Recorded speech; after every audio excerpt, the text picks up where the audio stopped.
یہ جو تبلیغی جماعت ہمارے پاس آتی ہے ہمیشہ ہم پتہ ہے کیا کرتے ہیں، کیا کہتے ہیں ان کو، اور اپنے آپ کو بڑے سمجھدار سمجھنے لگتے ہیں۔ وہ پتہ نہیں غریب کہاں سے آئے ہوتے ہیں، بہت دور سے آ کے ہماری مسجد میں، ہماری بستی میں جب وہ گشت کر رہے ہوتے ہیں اور ہمیں کہتے ہیں کہ جی آپ آئیں ہمارے پاس، جماعت آئی ہوئی ہے تو دین کی باتیں کچھ سن لیں گے تو انشاءاللہ اللہ آپ سے راضی ہوگا۔ تو ہمارا پتہ ہے کیا جواب ہوتا ہے؟ ہمارا جواب یہ ہوتا ہے کہ جی آپ جائیں کافروں کے پاس، انہیں مسلمان کریں، ہم تو پہلے سے مسلمان ہیں، ہمیں تبلیغ مت کریں، ہم آپ سے زیادہ جانتے ہیں۔ تو اس بار ایک واقعہ ذہن میں آیا، یہ مرکز میں جب جماعتیں واپس جاتی ہیں تو وہاں کارگزاریاں سناتے ہیں۔ کارگزاری اسے کہتے ہیں کہ آپ جماعت کے ساتھ گئے تھے، وہاں آپ کے ساتھ کیا معاملہ ہوا، لوگ کیسے پیش آئے، پیار دی، محبت تھی، نفرت تھی، لوگ بدظن تھے آپ سے، کیا پایا، کیا دیکھا، تو پھر اپنی اپنی کارگزاری سناتے ہیں۔ تو مرکز میں ایک کارگزاری چل رہی تھی تو ایک عالم دین تھے، انہوں نے کہا کہ ہم ایک ڈیفنس لاہور کی بات کر رہے تھے، کہتے ہم ڈیفنس میں گئے اور ایک دروازہ کھڑکایا، یہ گشت پہ تھے تو دروازہ جب کھڑکایا تھوڑی دیر میں ایک آدمی نکلا اور آنکھیں سرخ لال بہت غصے سے نکلے۔ تو ہمارے امیر صاحب جب آگے ہوئے اور بات شروع کی کہ جی آپ کے پاس جماعت آئی ہوئی ہے تو اگر آپ ہمارے ساتھ چلیں یا بعد میں ہم مسجد میں آئیں تو انشاءاللہ بہت نفع ہوگا، بیان ہوگا۔ تو کہتے ہیں وہ جماعت میں ایک اور ساتھی تھا، اس نے اس شخص کو پہچان لیا کہ یہ فلاں کرنل ہے۔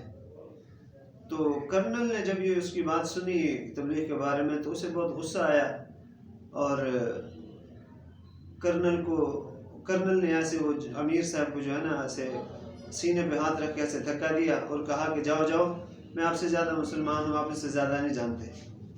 تو باقی جو تھے وہ بھی حیران تھے، وہ جو مین ایک ساتھی تھا انہیں بہت غصہ آیا اور انہوں نے کہا کہ جی آپ امیر صاحب آپ مجھے جانے دیں، میں اس سے بات کرتا ہوں۔ امیر صاحب نے اسے آگے کیا، اسے کہا آپ آ جائیں بات کر لیں۔ تو اس کرنل صاحب کو اس نے کہا کہ کرنل صاحب ناراض نہ ہوں، آپ کا نام فلاں ہے۔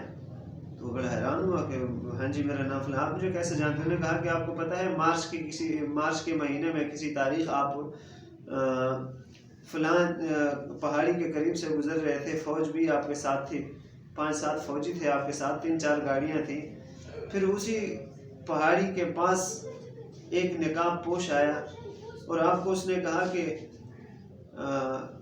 فوج کو کہا کہ تسلیم ہو جاؤ اور اسلحہ پھینک دو، نہیں تو ابھی آپ کو لوگ جو ہے نا گولیوں سے بھون دیں گے۔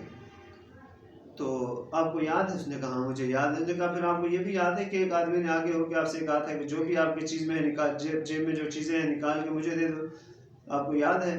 تو کہتے ہیں ہاں مجھے یاد ہے۔ پھر اس نے کہا کہ آپ کو یہ بھی یاد ہے کرنل صاحب کہ جب آپ نے تھوڑی سی اونچ نیچ کی بات کرنے کی کوشش کی اور بدتمیزی کرنے کی کوشش کی، آپ کو تھپڑ بھی لگا تھا، زوردار تھپڑ۔ تو اس نے کہا کہ بالکل ایسے ہے۔ تو انہوں نے کہا کہ بس وہ میں ہوں، وہ میں تھا، نقاب پوش میں تھا، آپ کو جب تھپڑ مارا تھا وہ میں تھا۔ تو مقصد بتانے کا یہ تھا کہ جی اب اگر میں اتنا بدماش تھا پہاڑوں پہ، مجھے فوج نہیں پکڑ سکی، مجھے پولیس نہیں قابو کر سکی، مجھے اگر قابو کر سکے ہیں تو یہی جماعت والے کر سکے ہیں۔ تو یہ اللہ تعالیٰ نے اس راستے میں وہ برکت اور وہ قوت رکھی ہے کہ اللہ تعالیٰ اس سے بہت جلدی آدمی کا دل موم کر دیتا ہے، جو اللہ کی رضا کے لیے لوگ نکلے ہوتے ہیں۔ تو کہتے ہیں وہی کرنل وہ اس امیر صاحب کے پاؤں پہ گر پڑا اور کہا کہ مولانا الیاس صاحب کی قبر پر ہزاروں کروڑوں رحمتیں ہوں، جن نے ایسے ظالم اور بدبخت لوگوں کو بھی قابو کر لیا اور اللہ کے راستے کی طرف انہیں لے آئے۔ تو اللہ تعالیٰ ہم سب کو عمل کرنے کی توفیق